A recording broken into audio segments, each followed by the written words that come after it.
L'horoscope du lundi 10 mars au dimanche 16 mars, semaine de la pleine lune. Salut les astro-curieux, j'espère que vous allez bien et que toutes ces énergies poissons ne vous rendent pas aussi flous et fatigués que ça me rend moi. Bon, tout ça, ça impacte principalement les signes mutables, donc surtout Gémeaux, Vierge, Sagittaire. Voilà. C'est un petit peu comme si on balançait une bassine de flotte là, un petit peu dans le cerveau là. Chez notamment les deux signes Gémeaux, Vierge, hein, qui sont des signes mercuriens. Donc voilà, quand on balance de la flotte là dans le cerveau, ça. Pouf. Et bon, moi je suis aucun de ces signes-là, hein, ça c'est pareil, hein, c'est parce que j'ai ces signes-là dans mon thème astral, mais ça va dépendre de votre thème astral. Voilà, l'horoscope ne sera pas basé uniquement sur votre signe solaire. Bon, on enchaîne tout de suite parce qu'il y a pas mal de choses à voir. Donc cette semaine, lundi, d'ailleurs je ne l'ai pas dessiné, on entre dans le troisième décan, le soleil va entrer dans le troisième décan du poisson, hein, ça y est, on arrive sur la fin, donc voilà, pourquoi toutes ces énergies de flou du poisson? Parce que déjà, il y a Saturne, Neptune en plus, hein, qui se sont invités dans la partie, et puis ben, le poisson, c'est le dernier signe, hein. C'est cette fin d'année, donc c'est cette période vraiment d'introspection, enfin c'est vraiment la fin de cette introspection. Vous savez, toute cette saison sombre, hein, qui commence à l'automne, qui s'enchaîne avec l'hiver. Voilà, c'est ce moment où vraiment on se renferme un petit peu chez nous, dans notre foyer, sur nous-mêmes, hein. C'est vraiment cette période d'ombre, hein, qui permet voilà, de prendre du recul sur beaucoup de choses et de se préparer au retour des beaux jours, au printemps, au soleil, tout ça. Et, euh, et voilà, c'est un petit peu cette fin du poisson, c'est un petit peu l'installation de la mise à jour, quoi. Hein, c'est le moment où ne pas redémarrer l'ordinateur, enfin ne pas éteindre l'ordinateur pendant qu'il installe sa mise à jour, hein, et puis voilà, et puis il va devoir reboot, il va devoir redémarrer après tout ça. Voilà, donc et puis le système sera bien reboot quand on entrera dans le bélier, hein, on sera prêt pour revenir au beau jour, quoi. Voilà, on est sur cette fin de période. Donc, qu'est-ce qu'on a le lundi? On a par contre la lune qui va être par là, hein, elle va très très vite, hein. Elle va faire un petit peu tout ce chemin-là. Donc, elle est dans le signe du lion, la lune, et elle va faire cette jolie opposition avec Pluton. L'opposition de la lune à Pluton, c'est pas mal de peur, de peur émotionnelle. C'est des émotions très sensibles au niveau émotionnel, là, ce genre d'aspect. C'est pas mal de crises. C'est aussi des peurs, en fait, justement, au niveau de la famille et des enfants. Et du coup, en opposition. Pourquoi les enfants? Je dis parce que, voilà, il y a le lion, hein, et la lune, c'est aussi tout ce qui est famille, tout ça, c'est la planète du cancer, hein. Donc voilà, toutes ces peurs, un petit peu, que Pluton va nous faire par rapport à ce qui se passe dans la société, hein. Et on peut le voir, hein, de toute façon, hein, ce qui se passe dans l'actualité. Ça, j'y reviendrai un peu plus avec ma vidéo sur Neptune dans les quelques jours qui vont venir. J'ai déjà commencé à bosser dessus, mais il y a beaucoup, beaucoup de choses à dire aussi. Mais j'y reviendrai un petit peu sur tout ça, sur toutes ces illusions, tout ça. Donc voilà, pas mal de peur sur tout ça. Bon, après, ça va avancer, hein, donc il y a surtout ça, hein, qui s'est arrêté. Là, Mars a continué d'avancer. Et par contre, c'est Vénus qui a commencé à reculer.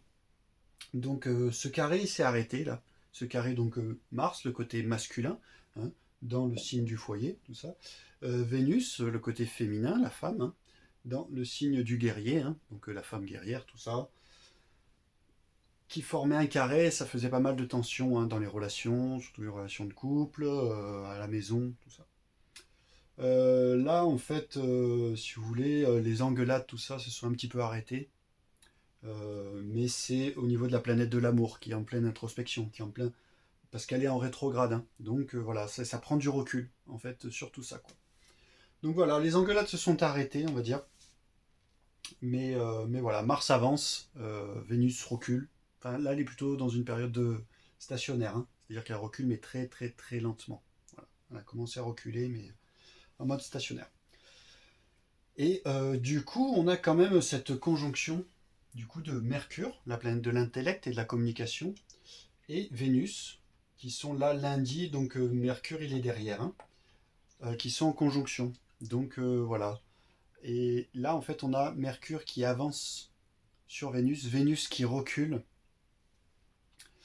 mais qui recule très lentement. En fait, là, c'est voilà, moi j'y vois en fait, voilà, cette part féminine, hein, cette féminité qui est là et qui attend quoi, qui attend la communication, hein, qui attend que Mercure vienne. Allez, bon ben viens parler. Hein. Maintenant qu'on a fini de s'engueuler avec ce carré, bon ben on parle. Et voilà. Donc là où Mercure fait 3 pas en avant, Vénus recule d'un pas. Mais voilà, bon, c'est très imagé, hein, mais c'est tout simple aussi hein, comme symbolique. Hein. C'est très très simple comme symbolique. Voilà, Vénus qui attend la communication. Voilà, cette opposition. Bon, après, tout ça, ça amène quand même à des difficultés à trouver un équilibre. Hein, au niveau émotionnel, tout ça. Voilà. Donc, laissez finir cette mise à jour. Ce reboot là. Ne débranchez pas l'ordinateur. Voilà, enfin moi en tout cas, moi ça me met dans un flou, j'ai l'impression d'être défoncé. Hein. Et pourtant je ne fume pas, je ne bois pas. Hein. Depuis plusieurs années j'ai arrêté tout ça. Donc voilà, voilà. Donc mardi, en fait les conjonctions vont se resserrer hein, parce qu'on a aussi du coup le Soleil et Saturne qui sont en conjonction, qui sont très très proches. Là ils vont être très très très très très proches mardi. Donc pas mal de frustration aussi, hein, d'inquiétude et tout hein, avec Saturne qui vient toucher le Soleil. Et Mercure continue de s'approcher de Vénus en mode bon, bah, peut-être qu'on va réussir à parler. Mardi, voilà, mercredi c'est plutôt le calme avant la tempête en fait. Hein, parce qu'on a la Lune hein, qui avance, qui fait son petit bout de chemin là, par là. Euh, je vous ai dit une bêtise en plus. Hein. Non, non, c'est ça. Euh, la Lune qui va être par là, à peu près entre le Lion et la Vierge. Ce qui se passe mercredi, c'est qu'il n'y a aucun aspect ni en carré ni en opposition en fait pendant un petit moment. Donc voilà, c'est comme je vous dis, là ça va être un peu vraiment le calme avant la tempête parce que dès jeudi, en fait, la Lune va rentrer dans le signe de la Vierge. Et en rentrant dans le signe de la Vierge, eh ben, elle va venir faire cette opposition.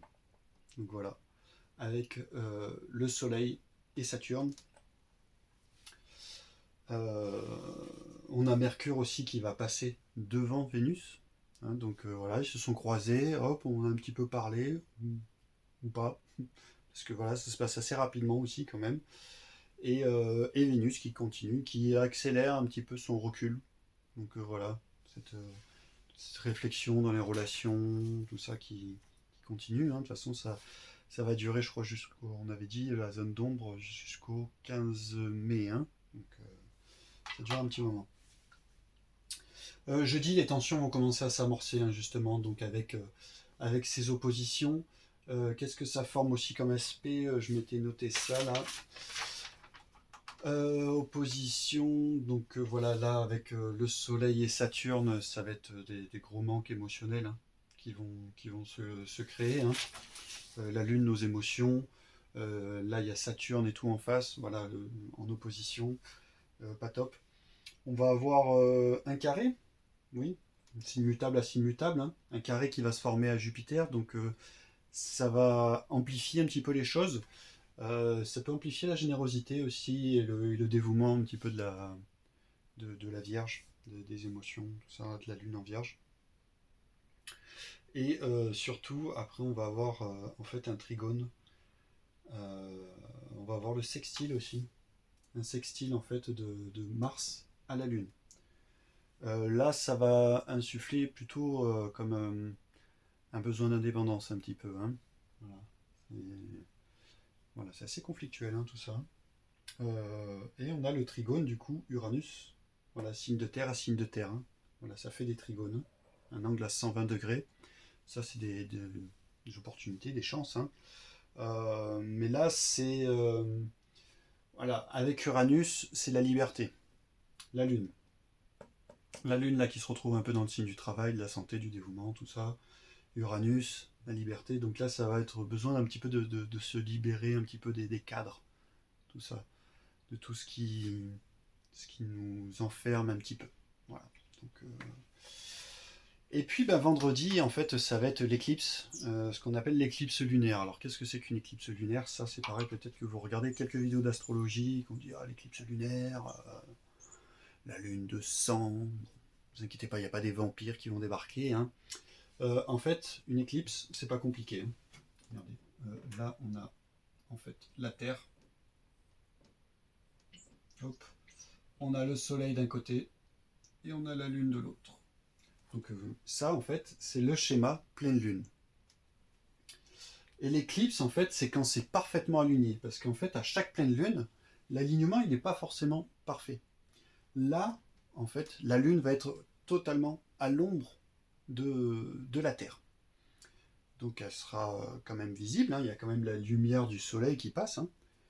Mais comme elle est parfaitement dans cet alignement, ça lui donne une teinte un petit peu rougeâtre. Voilà, d'où la lune de sang. Donc quand cette éclipse en fait va se réaliser, cette pleine lune, vendredi, la situation va être très floue, hein, les émotions vont être très chamboulées.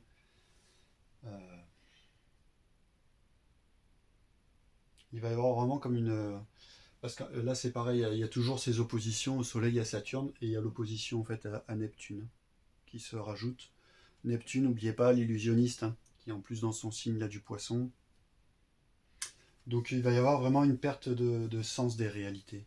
Hein, ça, voilà, bon, bah après c'est des petites périodes à passer à chaque fois, hein, ces mouvements de lune, mais voilà. On a quand même de la nouvelle lune à cette pleine lune, c'est quand même assez intense. Après, bon, euh, situation assez floue. Il y a en plus un carré qui se fait à Jupiter, bon, qui vient un petit peu amplifier tout ça. Donc vendredi, essayez de rester calme et de prendre du recul un petit peu sur tout ce flou émotionnel. Cédez pas trop à vos émotions justement, qui vont être vachement chamboulées, énormément chamboulées. Donc laissez-les parler, écoutez-les, mais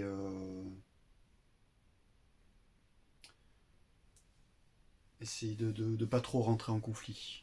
Voilà. Laissez-les s'exprimer à vous-même, à un proche, à de la famille, mais faites attention quand même à la colère, tout ça, hein, parce que en plus on a le Mars là en cancer qui est toujours là, hein, ça fait un moment qu'il nous emmerde ce Mars en cancer. Désolé pour la vulgarité, mais moi j'en peux plus personnellement. Et puis ben donc voilà, donc comme je vous disais, on a cette Vénus en plus qui recule. Là on a Mercure qui est passé devant, qui est venu communiquer. Ah, ça s'est passé super vite.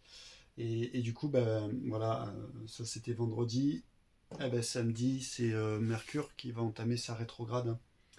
Donc comme s'il va être là, genre attends, j'ai oublié de te dire un truc, hein, qui du coup va essayer de rattraper Vénus, hein. Donc voilà, samedi, Mercure entame sa rétrograde. Donc voilà, c'est toute la communication, tout l'intellect, toute la réflexion, tout ça qui va entamer son schéma d'introspection. Voilà, pour la fin du poisson, ce que je vous ai expliqué, hein, sur ce reboot un petit peu de l'ordinateur. Bon, j'essaie d'imager, hein, de vulgariser un petit peu tout ça, hein, et de faire pas trop long. Euh, mais voilà. Il va chercher à retrouver Vénus, quoi, hein, à renouer un petit peu contact avec tout ce qui est la sphère de l'amour, de la partie féminine, qui s'éloigne. Voilà. Et dimanche, on a une situation bien particulière, hein, aussi. C'est la Lune qui va être en balance, et du coup qui va faire une opposition à la planète de l'amour, la Lune qui va faire une opposition à Mercure, la planète de la communication, hein, donc la Lune, nos émotions, qui est dans le signe de l'amour, hein, la planète de l'amour qui est dans le signe du guerrier. Hein. Bon, Là, c'est pareil, hein, au niveau de la communication, des émotions, là, ça va créer du manque affectif. Euh, voilà. C'est au niveau des relations de couple, tout ça. Euh, c'est pour ça, quand je vous dis laisser parler les émotions, tout ça, oui, mais au niveau des couples, prenez du recul, essayez de vous poser, de vous reposer. Pensez bien à vous reposer. Voilà. Et pas agir trop sur des coups de tête. Euh, et laisser un petit peu le temps faire les choses, même si c'est difficile. Voilà. Et puis en plus, donc ouais, la lune va être là en balance. Donc balance, signe cardinal d'air, début de l'automne. Et qui va venir faire un carré à Mars, hein, le cardinal de l'été. Hein. Voilà, donc pareil. Euh, donc là tout à l'heure on avait... non, ça c'est dimanche là qui arrive, mais ça je vous en parle juste après. Euh, Là, on parle de dimanche, dimanche en 8, on va dire, si vous regardez ça demain, si vous regardez ça samedi, là, samedi 8 d'ailleurs. Donc voilà, dimanche en 8, on aura voilà, ce petit carré. Je suis dans le flou moi aussi, là, je sais pas si vous remarquez, là, je suis un petit peu perdu dans mes trucs, mais je vais y arriver hein, à la faire cette vidéo. Ouais, donc bah, en fait, voilà, ce carré là, ça donne un petit peu des envies de combattre, en fait, avec l'autre. Hein, un petit peu de rentre dedans, hein, limite de créer du conflit et tout. Donc voilà, pareil, dimanche 16 mars, essayez voilà, de laisser un peu passer la journée et de vous occuper l'esprit avec autre chose que vos relations, que vos émotions. Voilà, essayez de trouver une activité, un loisir, vous détendre, de se détendre, vraiment. Euh, Après tout ça, ça peut amener justement à renouer un petit peu. Hein. Voilà, mais faites-le. Voilà, faut rester calme et surtout que voilà, ces oppositions-là, certes, c'est conflictuel, mais c'est aussi complémentaire, ces oppositions-là. Hein. Donc voilà, allez chercher cette complémentarité hein, de la paix et de la guerre. Voilà. L'un ne va pas sans l'autre, de toute façon, c'est toujours une question d'équilibre. Hein. Le but, c'est de se retrouver au centre. Bon, ça, je vous expliquerai ça plus en détail si un jour vous venez faire une formation. Mais voilà, comment l'astrothérapie, en fait, hein, vous aide à vous centrer. Bref, et sinon pour le dimanche là qui arrive, hein, dimanche 9 mars justement, on aura la Lune en conjonction à Mars. Donc là, bon, c'est deux astres quand même qui sont très divergents. Hein. Ça, c'est la divergence totale. Hein. C'est la Lune, les émotions, tout ça. Mars, c'est le guerrier. Donc là, pareil, hein, dimanche, lever le pied au niveau conflictuel, au niveau des émotions, tout ça. Essayer de vraiment prendre ce temps tout ce temps-là, là, jusqu'à ce qu'on atteigne un peu le bélier, là, au niveau solaire, pour, euh, pour souffler, pour vous reposer. C'est une période assez difficile, c'est la fin de cette saison sombre, en fait, hein, de cette longue période de 6 mois là, d'introspection, hein, qui commence doucement et qui, voilà, qui, comme je vous dis, là, je vous le répète encore une fois, mais laissez cette mise à jour s'installer et voilà, ne touchez pas à l'ordinateur, quoi. Repos. Voilà, bon, j'espère que cette vidéo vous aura plu, que ça n'aura pas été trop long. Mettez-moi des commentaires, dites-moi ce que vous en pensez. Et puis voilà, surtout n'oubliez pas hein, que nous ne sommes pas des archétypes. Tous les signes du zodiaque sont en nous. Portez-vous bien.